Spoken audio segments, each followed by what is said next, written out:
kita kembali ke pembahasan ya. Sekarang hampir subuh nih, subuh.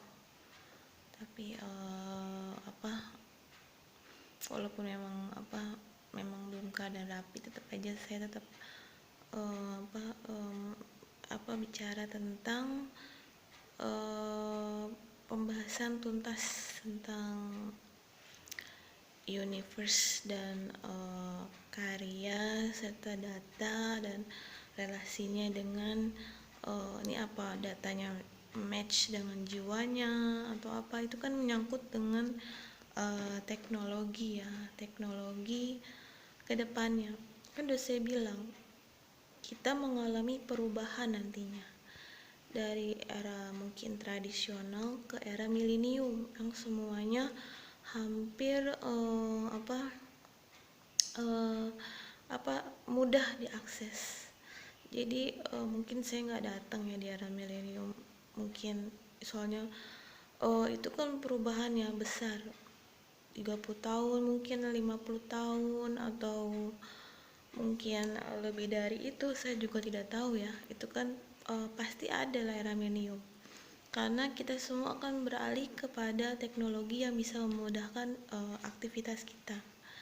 Dan di era milenium itu uang sebenarnya tidak menjadi masalah atau tidak menjadi kendala untuk kita melakukan aktivitas sehari-hari, karena di era milenium itu saya prediksi jarang orang miskin, karena kita bisa mencari bagaimana cara mencari uang dengan mudah informasinya. Jadi tidak melalui KKN, nepotisme orang tertentu saja yang bisa mendapatkan uang, tapi di online pun kita cara mendapatkan uang, karena uang itu kan sumber rezeki ya. Uang itu merupakan alat transaksi dan juga merupakan sumber rezeki. Jadi kita bekerja pendapatannya berapa. Dan di era milenium itu juga jarang orang yang mungkin korupsi, karena mereka rata-rata hampir kaya lah ibaratnya gitu ya, karena mereka punya ilmu dan skill dan mereka juga kaya gitu. Jarang orang miskin, mereka juga pintar, mereka juga bijak gitu, karena memang udah kehidupannya udah seperti itu. Jadi uang tidak menjadi masalah lagi ya. Yang saya bilang, semua ras akan datang ke bumi ini. Jadi kalau itu kan implementasi besar. Kenapa bisa saya begitu ya, mungkin itu udah kehendaknya Allah ya, sebagai penguasa yang menunjukkan kebesaran bahwa Tuhan itu memang benar-benar ada. Makanya ada hewan yang bisa berbicara seperti manusia, jadi berpolanya seperti manusia. Kalau dari segi kita bicara dengan budaya, itu ada di kultur budaya India, itu kultur budaya India tentang dewa-dewa ya, dewa-dewa yang dewa monyet, dewa apa gitu ya, menghubungkan dengan kebudayaan, ada sejarahnya kalau diukur kayak gitu. Jadi itu adalah bukti kebesaran Tuhan, bahwa kita ini harus seimbang dengan alam. Manusia juga harus saling menyayangi dengan hewan dan tidak boleh merusak dan memiliki keseimbangan, memiliki kasih sayang, kepedulian. Tidak hanya manusia dan manusia saja yang peduli, manusia juga dengan hewan peduli, hewan juga dengan manusia peduli, karena pada dasarnya hewan itu tulus. Kalau hatinya itu tulus lebih dari manusia. Kalau manusia kan dilihat dari segi kepentingan ya, dia mau berteman, mau bekerja itu atau menikah, dia dari segi kepentingan. Tapi hewan itu tulus. Jadi kenapa Allah itu memberikan ada hewan bisa berbicara seperti manusia, itu ada sejarah dan sejarah budayanya ya. Anda cek aja dari segala itu, rata-rata budayanya ada di India, budaya India tentang dewa-dewa. Itu udah masuk ke era milenium nih nanti. Nah, apa hubungannya dengan teknologi? Jadi kita semua pintar, manusia pintar, hewan pun juga pintar. Mereka memiliki ID. Jadi ID yang ibaratnya semua didata, manusia didata, hewan pun didata. Kalau perlu manusia itu punya hewan itu punya kartu identitas kayak di lambat otomatis seperti manusia. Ya kan ada tuh ya di rumah di daerah Pasar Minggu atau di Ragunan atau daerah Harsono lah ibaratnya kayak gitulah, itu ada rumah sakit hewan banyak, klinik-klinik hewan, itu menunjukkan bahwa di sana sudah mulai ada kepedulian. Jadi hewan itu hampir diperlakukan seperti manusia, kasih sayangnya, kepeduliannya seperti manusia, karena mereka juga termasuk makhluk ciptaan Allah ya, walaupun dari segi derajat yang paling tinggi adalah manusia.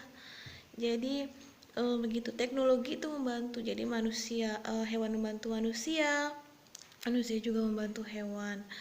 Apa yang bisa dibantu dari hewan? Membantu rezekinya. Hewan juga dia bekerja, tidak menjadi beban gitu ya, dia bekerja, ada yang menjadi artis, ada yang sebagai misalnya anjing intel, itu bisa itu kan sebagai bukti kebesaran Allah bahwa mereka juga memiliki intelijensi tinggi, pintar juga dia bisa tahu ini mana yang baik, mana yang jahat, ini yang pokoknya dia tahu, pokoknya itu udah semua bukti kebesaran Allah, tidak hanya manusia aja yang bisa berpikir. Teknologi itu sangat penting nantinya. Jadi tujuan ID card nambah otomatis bagi saya, jadi begini nih, nanti kita menghindari, kita tuh semua jujur, amanah, memang kelihatannya seperti idealis banget ya. Situ rata-rata jujur, namanya jarang yang bisa korupsi, jarang yang bisa, karena mereka udah punya modal sendiri atau skill dan kemampuan mereka. Udah pinter-pinter lah, manusia udah pinter, hewan udah pinter. Nanti di sana kan kita punya ID ya, manusia dan hewan punya ID. Nah di situ ada sejenis kita jadi manusia di data, hewan di data. Jadi kalau ada hewan apapun yang sakit atau apapun, itu langsung diantarkan ke rumah sakit. Ada jadi misalnya kita lihat dari per wilayah ya, misalnya wilayah Jakarta, ini data semua hewan, ada hewan liar, ada apa, di data semuanya, ada penanggung jawabnya, ada bentuk online, jadi mereka bisa bebas aja di alam-alam yang di per wilayah itu, tapi tetap dia akan dilindungi.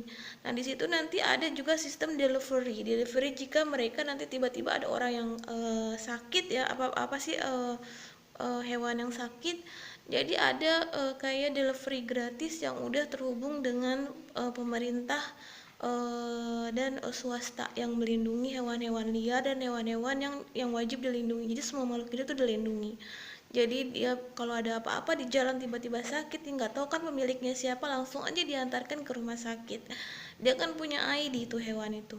Nah hewan itu punya ID, nah nanti didata mungkin kalau bisa itu kan ini hewan siapa. Kalau kita bisa teknologi lebih canggih lagi nih, didata dari segi artifisial badannya, didata, penanggung jawabnya ini, pemiliknya ini. Kalau mereka hewan kesayangan dari pemilik tertentu, tubuh mereka juga bisa menjadi koneksi dengan teknologi yang bisa membuat ini pemiliknya siapa nih, yang ini yang penanggung jawabnya dari dia tinggalnya di mana. Jadi hewan-hewan liar pun yang tidak ada pemiliknya, mereka punya penanggung jawab per wilayah. Jadi Anda mengerti, ya itu aja.